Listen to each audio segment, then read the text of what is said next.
श्रापित मंदिर का रहस्य। गांव देवपुर एक सुंदर और शांत गांव था, लेकिन जैसे ही शाम ढलती पूरा गांव खामोश हो जाता। गांव के बाहर स्थिर एक प्राचीन मंदिर के बारे में कहा जाता था कि वो श्रापित मंदिर है। कोई नहीं जानता था कि मंदिर के भीतर क्या रहस्य छुपा है, लेकिन गांव में एक बात मशहूर थी कि जो भी मंदिर के अंदर प्रवेश करता वो कभी लौट कर नहीं आता। और रवि, जो शहर में रहने वाला एक जिज्ञासुक युवा, अपने दोस्त सुरेश के साथ इस मंदिर के बारे में सुनकर देवपुर गांव में आया था। सुरेश ने उसे चेतावनी दी कि रवि, ये कोई साधारण मंदिर नहीं है। मेरे दादाजी कहा करते थे कि इस मंदिर के अंदर एक खतरनाक आत्मा का निवास है, हर अंदर जाने वालों को मार डालती है। लेकिन रवि ने उसकी बात नहीं सुनी, बल्कि हंसी उड़ाते हुए कहा कि ये सिर्फ अफवाह है। और उन दोनों ने तय किया कि वो इस मंदिर का रहस्य अवश्य सुलझाएंगे। अगले दिन आधी रात को रवि और सुरेश मंदिर की ओर आगे बढ़े।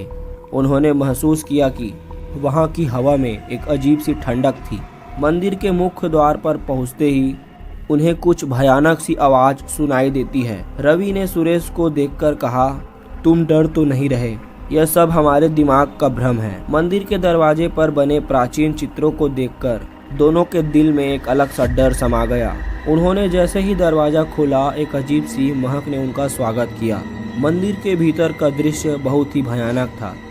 चारों ओर धूल भरी दीवारें और टूटे हुए मूर्तियां पड़ी थी।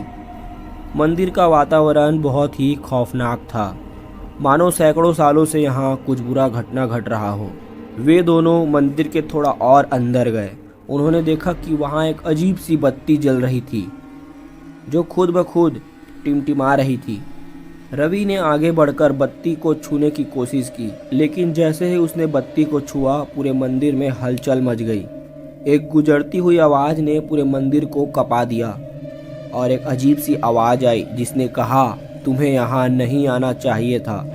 रवि और सुरेश दोनों ही घबरा गए। तभी सुरेश ने रवि से कहा, चलो यहाँ से, मुझे यह जगह सही नहीं लग रही। लेकिन रवि ने उसे शांत कराने की कोशिश की। उसने कहा कि ये सब हमारे डर का असर है, तुम देखना यहाँ कुछ भी नहीं है। तभी मंदिर की एक दीवार रहस्यमय आकृति से उभरने लगी।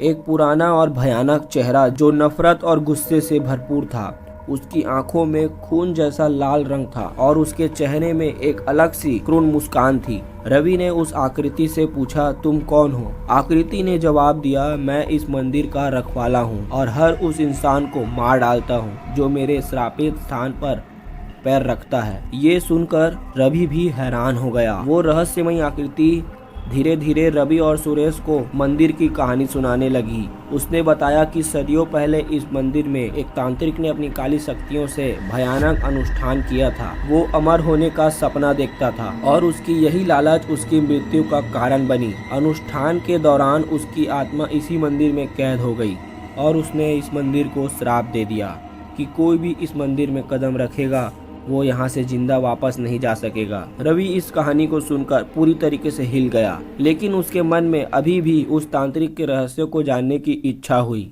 वो सोचने लगा कि क्या इसका कोई उपाय हो सकता है जिससे तांत्रिक की आत्मा यहाँ से मुक्त हो सके और इस श्राप को तोड़ा जा सके।